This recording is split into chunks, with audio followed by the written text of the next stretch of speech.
भटकळ प्रकरण हे कालच आम्हाला कळालं. त्यातही अधिक चौकशी केली जाईल.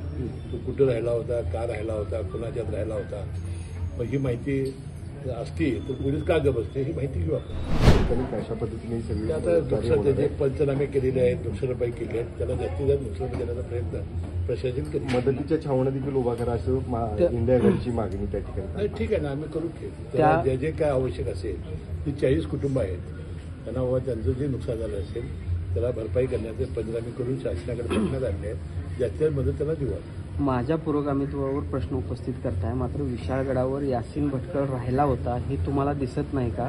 अशा पद्धतीने संतप्त प्रतिक्रिया संभाजीराजे देत आहेत. ह्या सगळ्या विषयावर कुठेतरी प्रकरण हे कालच आम्हाला कळालं. त्यातही अधिक चौकशी केली जाईल. तो कुठं राहिला होता, का राहिला होता, कुणाच्यात राहिला होता, मग ही माहिती असती तर पोलीस का गप बसते ही माहिती घेऊ आपण.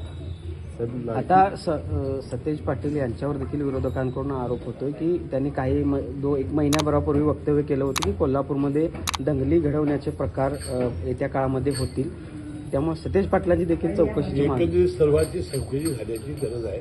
चौकशी समोर झाल्यानंतर सत्य समोर येईल. आपण पालकमंत्री म्हणून कधी त्या ठिकाणी भेट देणार आहात या 2 दिवसात? नाही, मी ठरलेलं नाही. योग्य वेळा जाईल. नाशिकमधल्या संत आखाड्यानं सुद्धा आता इशारा दिलाय. संभाजीराजे गुन्हा दाखल झालाय, जर त्यांना अटक झाली तर महाराष्ट्र भेटू असा इशारा. नाही ठीक आहे ना, ते आता पोलीस कायदा आणि सुव्यवस्था बघतील.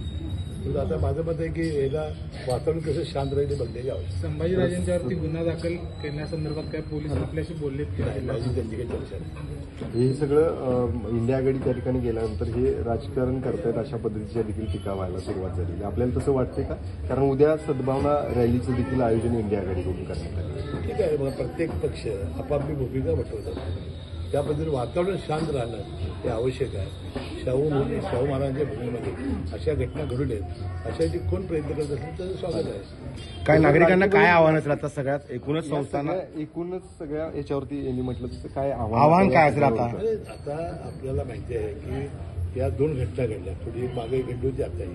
त्यामुळे आपलं कोल्हापूर शहर बदनाम होते, कोल्हापूर जिल्हा बदनाम. तर माझ्या सगळ्या शाहू प्रेमी पुरोगामी विचाराच्या लोकांना विनंती आहे की अशा घटना घडू नयेत म्हणून सगळ्यांनी शांतता राखावी आणि शांततेसाठी जेवढे प्रयत्न करता येतील तेवढे करावे.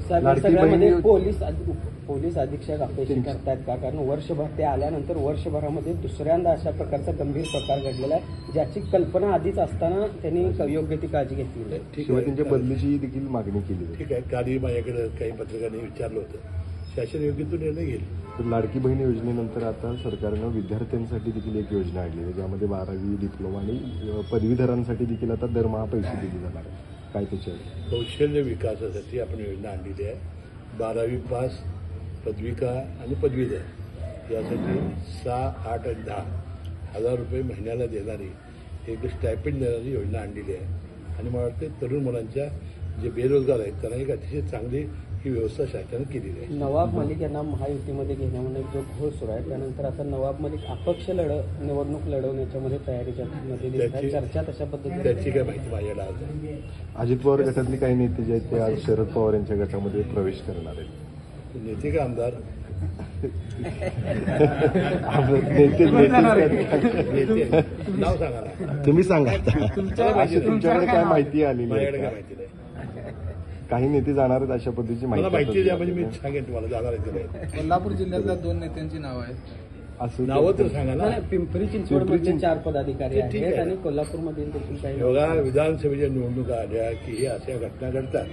ज्यांना तिकीट मिळणार नाही ते इकडं तिकडं होतात, तिकडं इकडं होतात. आता 7 पक्ष आहेत. शिवसेनेचे 2 झाले, राष्ट्रवादीचे 2, भाजप, काँग्रेस, मनसे, वंचित. त्यामुळे आता भरपूर स्वातंत्र्य आहे लोकांना उभं राहायला. तर साहेब प्रकाश आंबेडकर आता आरक्षण बचाव रॅली जी आहे ती काढणार आहेत संपूर्ण महाराष्ट्रावर अशा पद्धतीचं आहे. चांगला आहे ना. आरक्षण वाचवण्यासाठी किंवा पुरोगामी विचारासाठी कोण पुढाकार घेत असतील त्याचं स्वागत आहे. धारावीसाठी खरं तर मुंबईमध्ये 20 भूखंडांची मागणी जी आहे ती आता करण्यात आलेली आहे प्राधिकरणाकडे. काय माझी काय माहिती